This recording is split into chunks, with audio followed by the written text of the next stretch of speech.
This story is titled, Soon to be Ex-Wife Demand. I took care of her baby with her brother-in-law, saying her body, her choice. So I also made my choice, but it destroyed her life. Hey everyone! The channel's been slowing down a bit, and I spend so much time finding these stories for you. If you enjoy the content, please hit that subscribe button. It means the world and helps keep this journey going strong. Let's grow together. Now let's start the video. OP starts by saying, Alright, let me start from the beginning because I feel like this story has so many layers that even I have trouble wrapping my head around it sometimes. My soon-to-be ex-wife, we'll just call her Kay for now, and I are technically still married, but only because of the legal system. Where we live, you have to be separated for 12 months before you can actually get divorced, which honestly just feels like dragging out the inevitable at this point.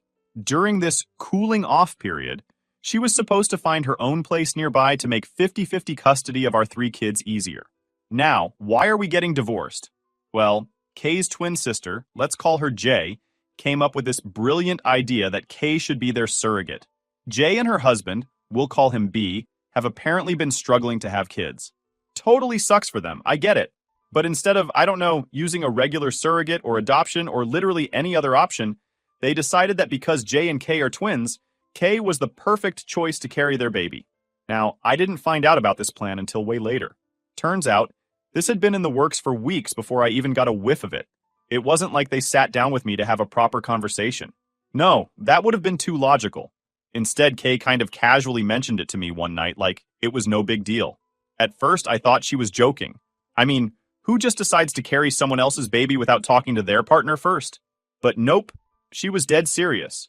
She had this whole speech lined up about how it was her body, her choice, and that I had no right to say no. And honestly, she wasn't entirely wrong. Her body, her choice, sure. But then she hit me with this ultimatum. Either I support her decision, or we divorce.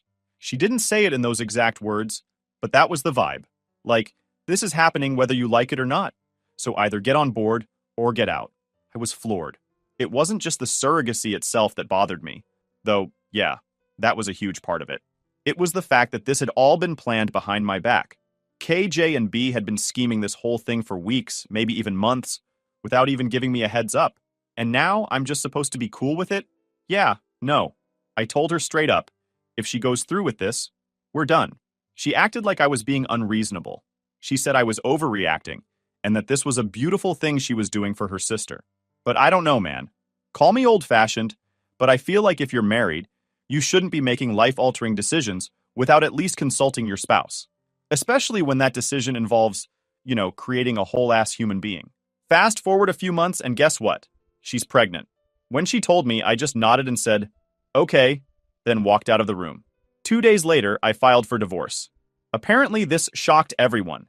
Kay acted like she didn't see it coming, which honestly blows my mind. Like, I literally told you this exact thing would happen. What did you think? That I was bluffing? That I'd just magically get over it and be okay with raising someone else's kid? J and B weren't any better. They tried to guilt-trip me into staying, saying I was abandoning my wife and that I should be supporting her during this beautiful journey. But here's the thing. They're the ones who wanted this baby, not me. So why is it my job to pick up the pieces now? I told them straight up, she's your responsibility now. It was like talking to a brick wall. They kept saying stuff like, but you're her husband. You vowed to stand by her no matter what.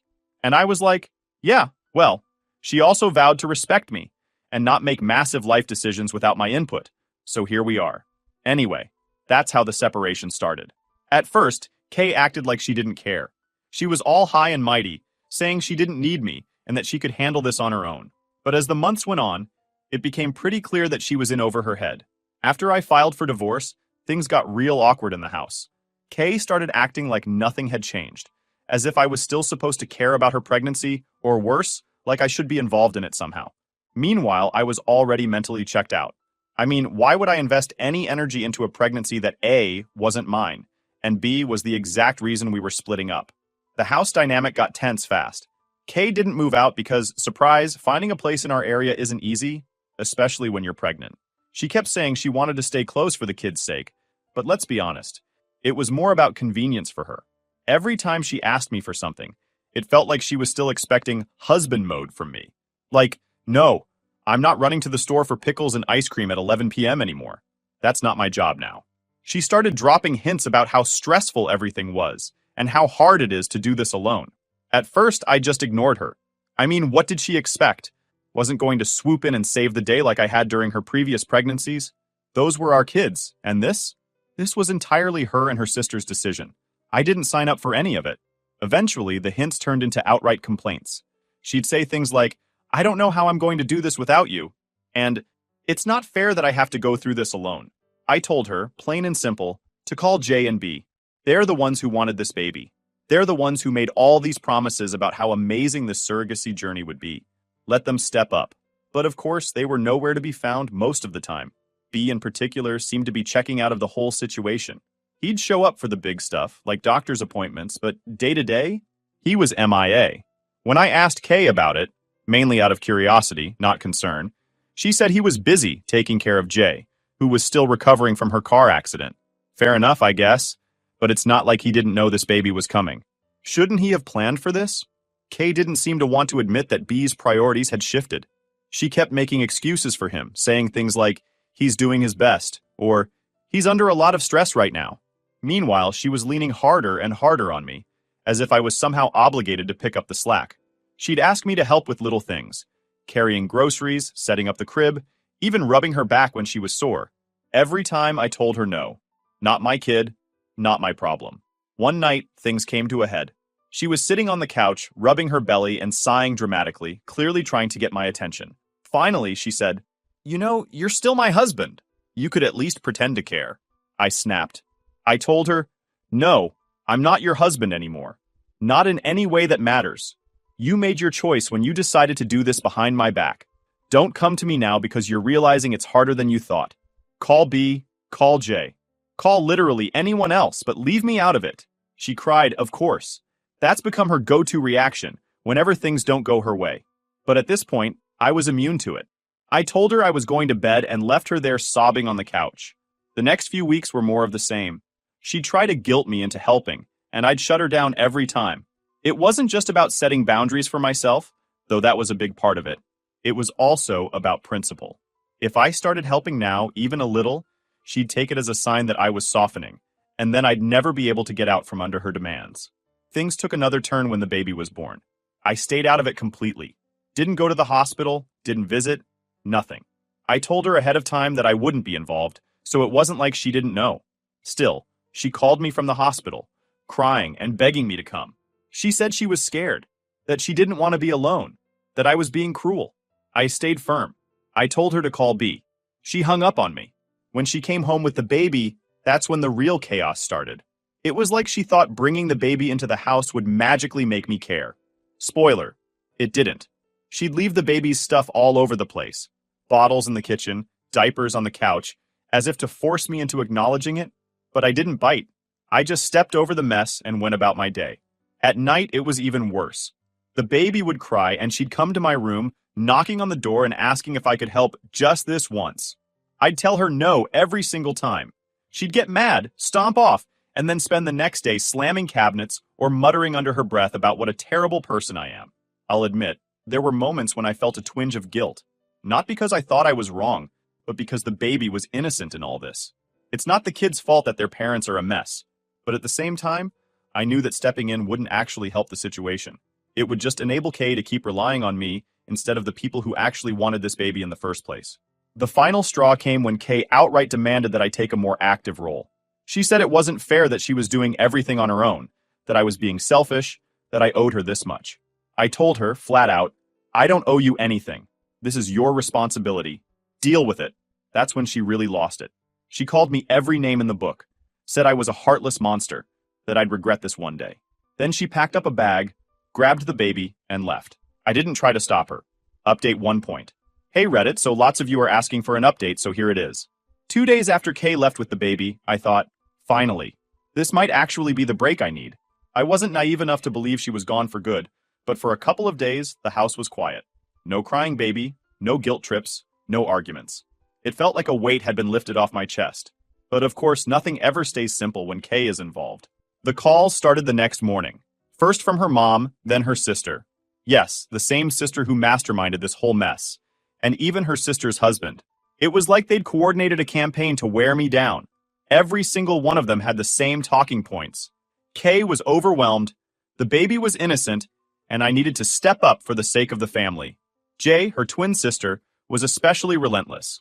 She left this long voicemail where she basically called me heartless for abandoning my wife during such a vulnerable time. Like, are you kidding me? This wasn't some surprise pregnancy that we'd both signed up for. This was her choice, a choice she made without consulting me, and a choice I explicitly told her I wouldn't support. I didn't respond to Jay's message. Honestly, what was the point? Then there was B, the baby's biological father. He tried to play the sympathy card, saying how hard things were with Jay still recovering from her accident. He even had the audacity to say, "We're all family, man. We should be supporting each other." Family? Are you joking? The guy barely lifted a finger during the pregnancy, and now he's acting like we're some kind of team? I told him exactly what I'd been telling everyone else. This isn't my problem. Step up and take care of your own kid. What really floored me, though, was Kay's mom. She's usually pretty reasonable, but even she was on Kay's side this time. She called me up saying how disappointed she was in me, that she raised me better than this, and that Kay was still my wife. I cut her off right there. No, she's not, I told her. She stopped being my wife the moment she decided to have another man's baby. If you care so much, maybe you should be the one helping her. Silence. She hung up after that. I think it finally hit her that I wasn't going to cave. A couple of days later, Kay came back. I knew she would eventually, but I wasn't prepared for the scene she brought with her. She walked in like she hadn't just called me every name under the sun before storming out. She had the baby strapped to her chest in one of those carriers, looking exhausted but defiant. I could tell right away she was gearing up for another round. She didn't waste any time. "We need to talk," she said, standing in the living room like she was about to give some kind of TED talk. I didn't even look up from what I was doing. "About what?" "About this," she said, gesturing to the baby like I didn't know what this was. "You can't just ignore us forever." "I'm not ignoring you," I said. "I've been very clear. This is your responsibility, not mine." She launched into this long-winded speech about how hard it was being a single mom and how unfair it was that she had to do everything on her own. She kept saying things like, "This isn't what I signed up for," and "I never thought you'd turn your back on me like this." I sat there, letting her talk. Because honestly, what was the point of arguing? She wasn't looking for a solution. She just wanted someone to blame. When she finally stopped, I looked her dead in the eye and said, "You signed up for this the moment you decided to carry their baby. Don't act like this is my fault." That set her off. She started yelling about how I was being cruel, how I didn't understand what she was going through, and how I'd regret this someday. The baby started crying, probably because Kay was yelling so loud, and she snapped at me to do something. I just shrugged and said, "Not my kid." She stormed off to the bedroom after that, slamming the door so hard it shook the walls. The baby kept crying, but I didn't move. If she wanted to scream and slam doors, fine, but I wasn't about to let her dump her problems on me. That night, she tried a different tactic.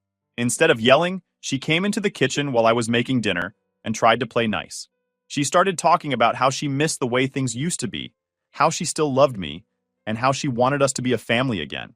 She even apologized, sort of. She said she was sorry for how things turned out, but she still didn't take any responsibility for her choices. I wasn't buying it. I told her that ship had sailed. "You made your decision," I said. "Now you have to live with it." She started crying again, saying she didn't want to get divorced and that she couldn't do this on her own. I told her she didn't have to do it alone. She had J and B, but that wasn't what she wanted to hear. She wanted me to swoop in and save the day, just like I'd always done before, but not this time. When I went to bed that night, I could hear her crying in the next room. I didn't feel good about it, but I didn't feel bad either. I felt nothing. And that's when I knew for sure it was over. Whatever love or connection we'd had was gone. She'd burned it all to the ground with her choices. The next morning, she tried one last Hail Mary. She came to me with the baby, looking desperate and sleep-deprived. "Please," she said, "just hold her for a little while so I can sleep. I haven't had more than 2 hours in days." I looked at her, and for a second, I almost caved. Almost. But then I thought about everything that had led up to this moment. How she'd lied, how she'd betrayed my trust, how she'd dragged me into a mess I never agreed to. And I said no. "Call B," I told her. "He's the father. He should be helping you." She looked like I'd slapped her. "You really hate me that much, don't you?" she said, tears streaming down her face. "I don't hate you," I said, "but I'm not going to let you guilt me into cleaning up your mess. This isn't my responsibility, and I'm done pretending it is." She left again after that. And this time, I think it might be for good. Her mom called me later, saying Kay was staying with her for now. I told her that was probably for the best. Maybe now I can finally get some peace. Update 2.0. Okay, it is my. Again, here is what's been going on. 3 days. After Kay left the second time, things settled down for a while, but not in the way you might think. The house was quiet, sure, but it wasn't peaceful. I had this constant nagging feeling that something else was coming, like the calm before a storm. And I wasn't wrong. About a week after she moved out, I started getting letters and emails from Kay's family. Not just the usual guilt trips and emotional manipulation, but full-on arguments, as if they were trying to wear me down with sheer volume.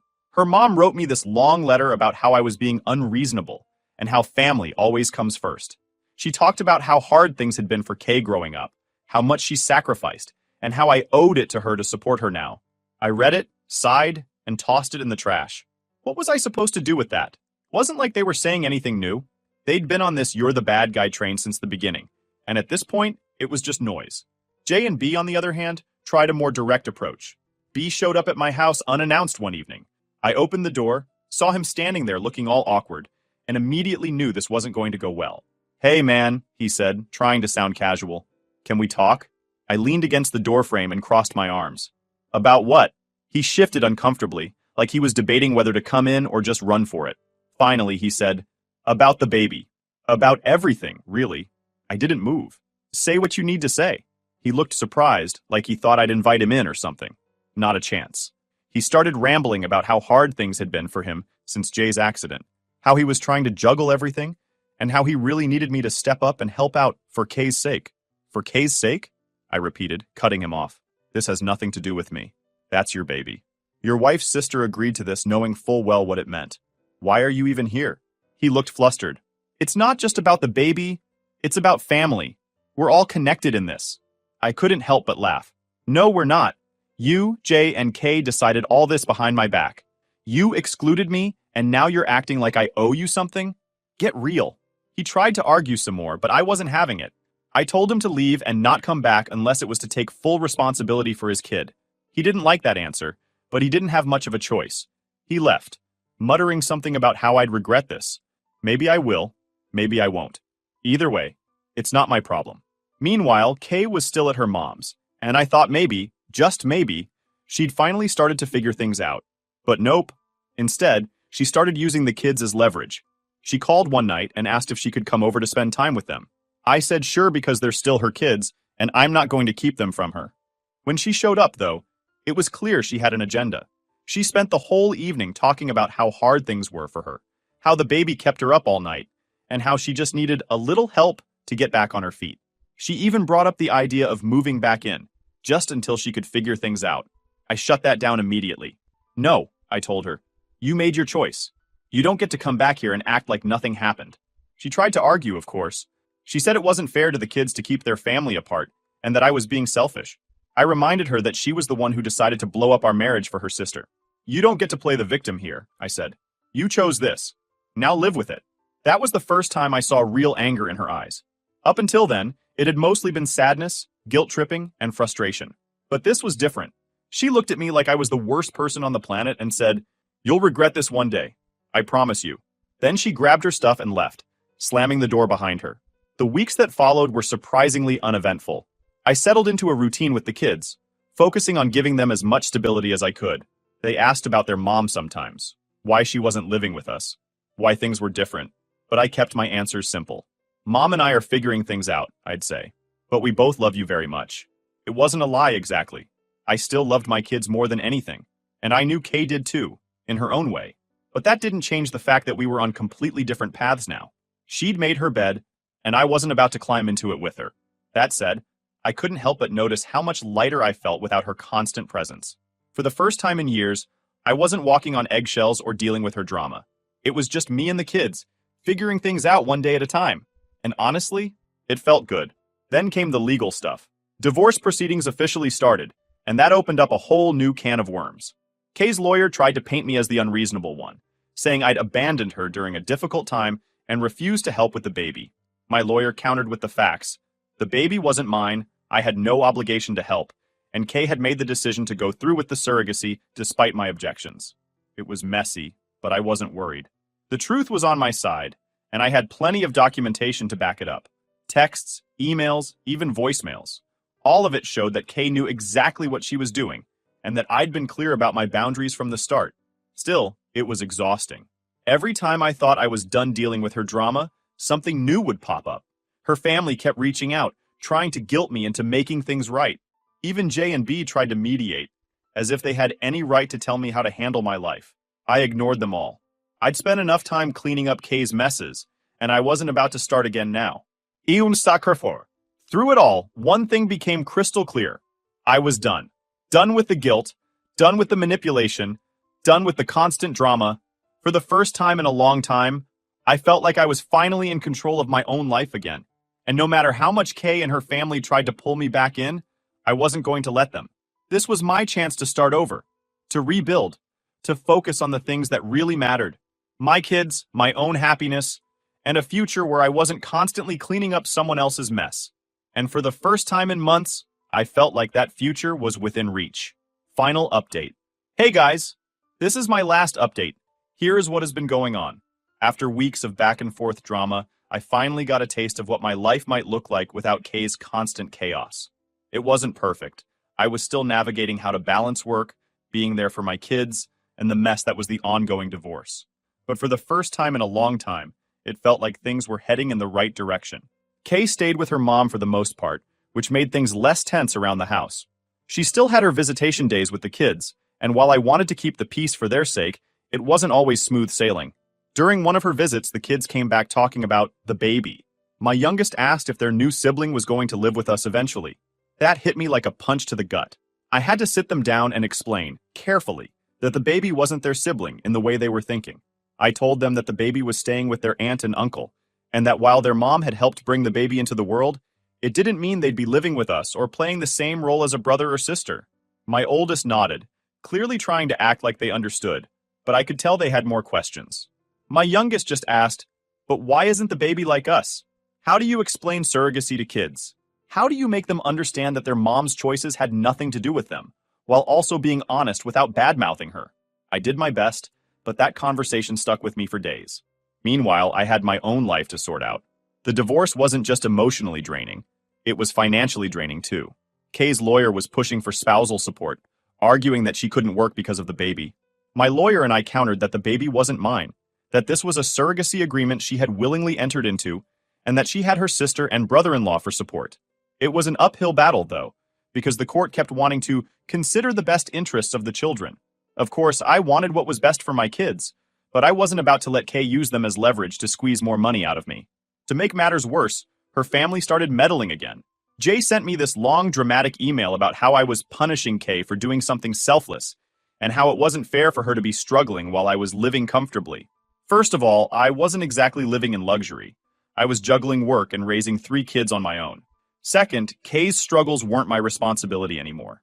She made her bed, now she had to lie in it. Still, the email got under my skin. It wasn't that I cared what Jay thought of me, but it was frustrating that they kept spinning this narrative where Kay was some kind of martyr and I was the villain. I wanted to reply, but I knew it wouldn't do any good. They'd already made up their minds about me, and no amount of explaining was going to change that. One surprising thing that came out of all this was how much closer I got to my own family. My mom, who had been my biggest supporter from the start, stepped up in ways I didn't expect. She started coming over more often to help with the kids, whether it was cooking dinner, helping with homework, or just giving me a break when I needed it. She also wasn't shy about telling me when I was being too stubborn or when I needed to lighten up. I didn't always agree with her, but I appreciated having someone in my corner who wasn't afraid to call me out when necessary. Even my dad, who usually keeps his opinions to himself, had a few choice words about the situation. He told me, "You did the right thing by sticking to your guns. People like Kay will always try to guilt you into cleaning up their messes, but you don't owe her anything. Just focus on your kids. That's what matters." That became my mantra. Focus on the kids. Every decision I made, every interaction with Kay, every argument with her family, I filtered it all through that lens. What's best for the kids? How can I give them as much stability as possible in the middle of all this chaos? Kay, on the other hand, seemed determined to make things harder than they needed to be. She'd text me at random times, asking for favors, or trying to rope me into her problems. One day, she called me in tears, saying she couldn't afford daycare for the baby and needed me to loan her money. I reminded her, again, that the baby wasn't my responsibility. She hung up on me, and 5 minutes later, I got a text from her mom calling me heartless. This became a pattern. Kay would hit a roadblock, and instead of dealing with it herself or turning to J and B, she'd try to drag me into it. At first, I'd respond politely but firmly. Over time, I stopped responding altogether. It wasn't my job to bail her out, and I wasn't going to let her guilt me into thinking otherwise. Despite everything, there were moments when I almost felt sorry for Kay. She looked worn down every time I saw her, like the weight of her decisions was finally catching up to her. During one of our custody exchanges, she asked if we could talk privately for a minute. I hesitated, but I agreed. I just wanted to say I'm sorry, she said, not meeting my eyes. For everything. I know I messed up, and I know I hurt you. I thought I was doing the right thing at the time. I didn't know how to respond to that. Part of me wanted to say, it's too late for apologies. Another part wanted to ask her why she didn't think about the consequences before going through with all this. But instead, I just nodded and said, I hope things work out for you. She looked like she wanted to say more, but I ended the conversation there. I wasn't interested in reopening old wounds. Whatever guilt or regret she was feeling, that was her burden to carry, not mine. These days, I'm focused on rebuilding. The divorce is still in progress, but I'm doing everything I can to move forward. I've started setting boundaries with Kay's family. They don't call or email nearly as much anymore, and when they do, I ignore it unless it's directly about the kids. My lawyer is confident we'll get a fair custody arrangement, and I'm cautiously optimistic about the outcome. As for the kids, they're adjusting better than I expected. They still have questions, and I know it'll take time for them to fully understand everything, but they're resilient. They're the reason I get up every day and keep pushing through all the noise and nonsense. If there's one thing I've learned from all this, it's that you can't control what other people do. You can only control how you respond. And as much as Kay and her family tried to drag me into their mess, I've finally realized that it's okay to say no. It's okay to put myself and my kids first. For the first time in a long time, I feel like I'm starting to find my footing again. And honestly, it feels pretty damn good.